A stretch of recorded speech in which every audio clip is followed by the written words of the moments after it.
What is going on, guys? So, hope you guys are having a great day so far. It's a little cold one again.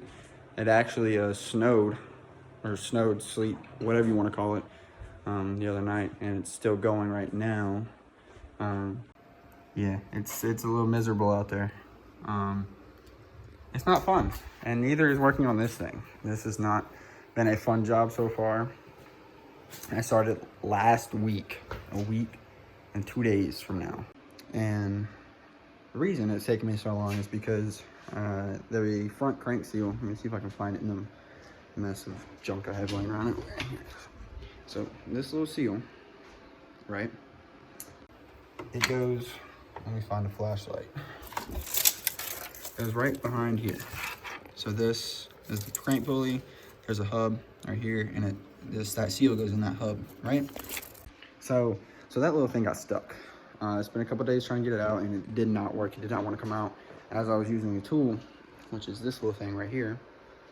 Not little, you know. Basically all it does is it sits onto the hub, and you mount that in the hub. There's like a little hole on the bolt, and you screw this big piece in, and then use this nut to back it out. So it's like a gear pulley, basically, in a way, sort of similar. It's kind of set up the same way, but basically that didn't work. It started chewing the edge of the seal out, and it just got stuck. And I gave up for a couple days, and you know, kind of let my mind rest for a few, trying to figure out what to do. My friend Anthony came over, helped me. He finally got it out. Got that out. The oil pan is back under the car, mounted up. Everything underneath the car is solid. The only thing I don't have under the car is this little cover for the transmission, and the seal cover, whatever you want to call it, for the, it's in this mess of stuff right here. This, I don't have that plugged in. I don't have it plugged into the bottom of the transmission. That's where the flywheel lock goes in. So yeah, the garage is a complete disaster. Paper towels, tools, old parts everywhere. You know, parts over there. The only parts that's organized is the parts that actually go back in the car. You know, the vacuum pump, fuel pressure, high pressure fuel pump, rails, that cover, that's trash. I need those bolts though. These. I ended up getting these spark plugs. I replaced them at like 70 grand, 70,000 miles. I'm at 108, but I just got new ones just since I'm already here. Didn't get new plugs. I'm trying to clean them up, which it looks like they will clean up. They don't look too bad. I don't know why this number 1 looks fine, and then like 2 through 4 don't look that good, but it looks like it's gonna clean up. So I'll probably replace them in like the next couple thousand miles. So I got new plugs. Expensive, you know, BMW special, whatever. Belt, filter, oil, and I broke something. So on the car, they have these little plugs right there, right? Make sure I'm tightening that one again just to make sure it's all the way in there. They've got those plugs. There's one there, there's one right there, and then the other one is buried like right there. You can see, yeah, right there about my finger. And so, you know, you have to break those plugs loose to break the bolts that hold the timing chain in. So if you look at the old chain, that's that top one, that's that second one, and then the third one's all the way over here. So it is a pain to get to. Well, I didn't take off the intake hose that went to the turbo from the airbox. So the airbox sits right here, and there's a hose that runs down and then snakes back into the turbo right underneath that spot right there. Well, as I was breaking the third one that sits about right here, I broke it, and when I broke the bolt loose, my arm went and I broke the intake hose. So I broke it right there, and right here. If you look, you can see obviously it's cracked, and it's cracked up there. Luckily, I don't have to get this whole piece. I just had to buy this. So instead of going with an OEM one, and you can see there's oil and gunk in there too, So instead of going with an OEM style one or an OEM one and waiting a couple of days for it, I decided to go ahead and order an MST performance one.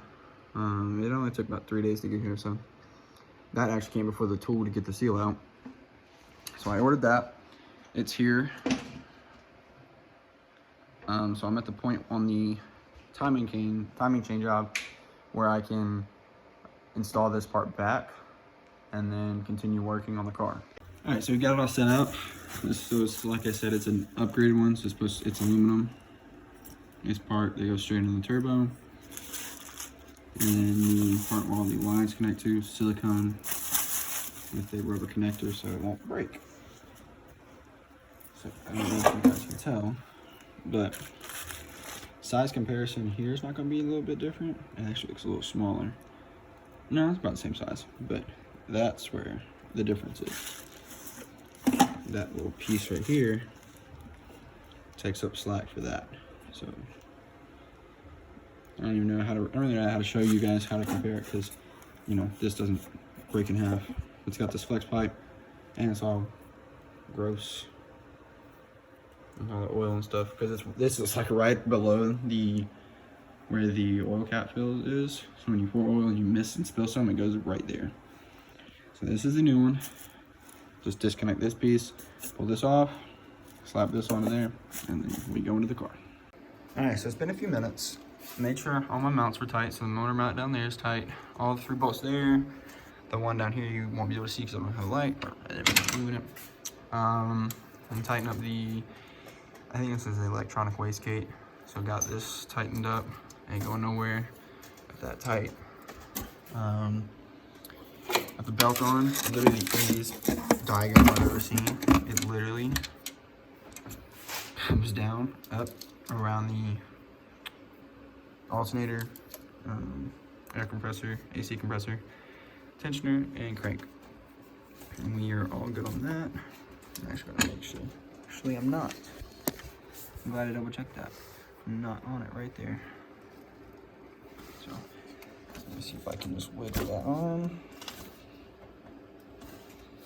And we're good now. It wasn't on the way, it was on that lip. So now we're good there, good down there. There's a brand new one. I didn't want to reuse the old one because it started to crack. We've got the aluminum piece for the MST intake pipe for the turbo connected in right there. So now we're going to attach this part to that, and then the rest of the intake goes right here to the rest of it. Airbox, and then valve cover goes on, which I've already replaced all the gaskets to it. Got whichever one this is. This one, flipping it over. Be very careful because this is expensive. Valve cover, it's like $500. Replaced this one, and then there's 2 on the inside, right there and there. And so I think all I have to do left, is finish putting this in, install the other part to the air intake, and then throw the valve cover on, and then I should be able to start it. All right, so we've got the second part of the intake on. This is the oil piece, and if you guys can see all that oil and stuff in there, so I'm pretty glad I replaced this. I don't know if it was necessary, but it's replaced now. So that can go in the junk, and this needs to go back on there. All right, so it's been a few minutes, like an hour or 2 since I last updated you guys. So I think I left off with the lower section of the turbo inlet. Well, we're a bit farther than that now. I've got, let me show you guys the light. So we've got the upper part towards the airbox in, the hose in, the valve cover's on, everything is hooked up except for the coils and injectors. I'm about to change the oil filter now. I'm gonna clean all that stuff off. It's coming off of the hood pop. I don't know why it's all gummy, but it's coming off of that. So I'm gonna clean that off, change the filter. Then all I have to do is add oil, give it some oil pressure, plug in the coils, plug in the injectors and plug in the MAF after I install the airbox. And after all that's done, hopefully with no leaks or anything wrong, we have finished the job and I can drive my car now. So my last little clip, I don't think finished, but my phone kind of spazzed. So like I said, got everything done. So now is the fun part. Get this out of the way. I need to go grab my keys. All right, so we got the keys, batteries.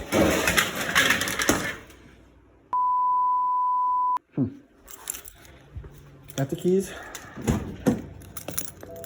Batteries connected. GoPro should be going. GoPro's going. So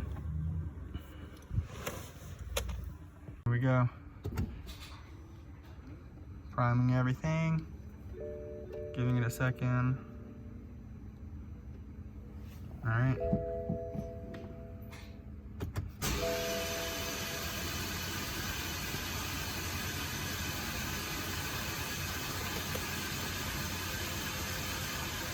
Okay, so hopefully my videos worked. My phone was running out of storage and I had the GoPro set up, so hopefully that recorded some.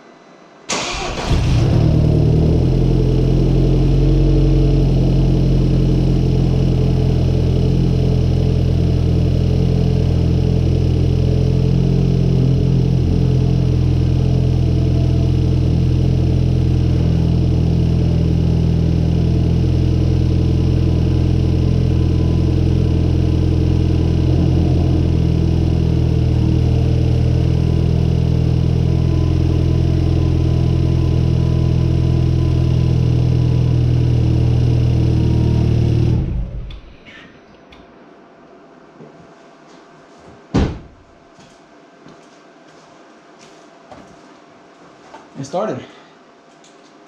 So all this smoke is from the oil that dripped on the turbo. So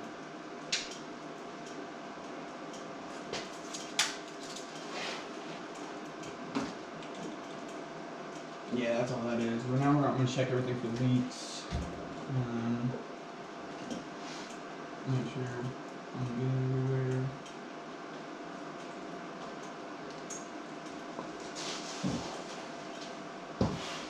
Right here, no leaks.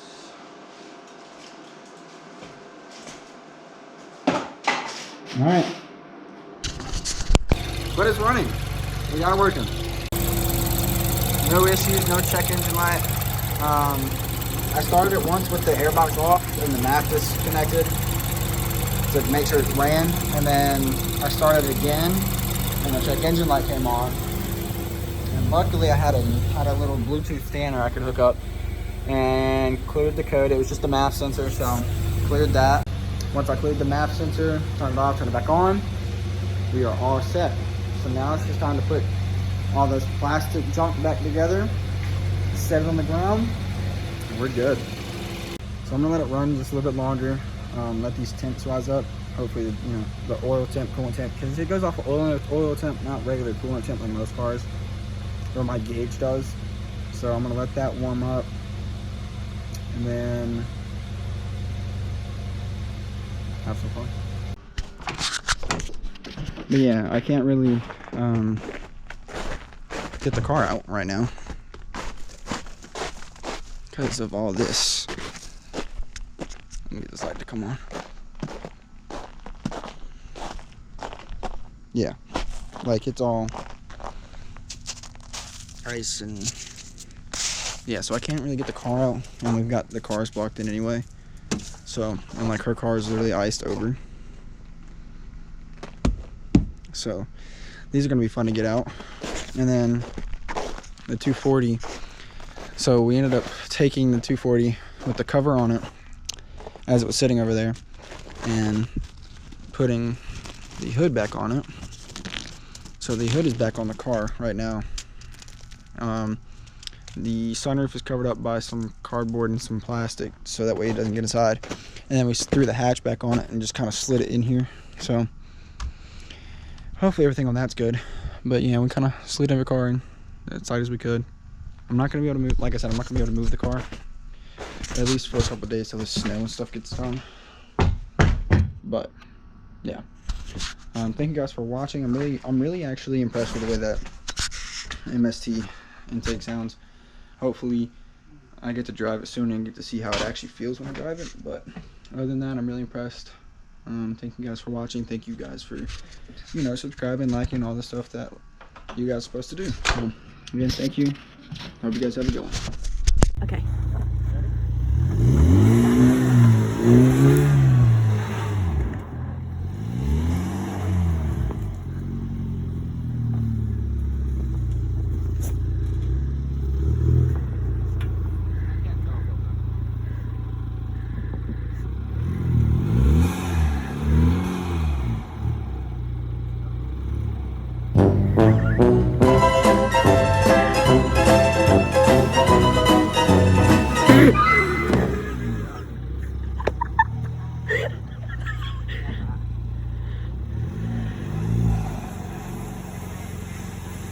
Your back tires, bro. Your back tires. Yeah.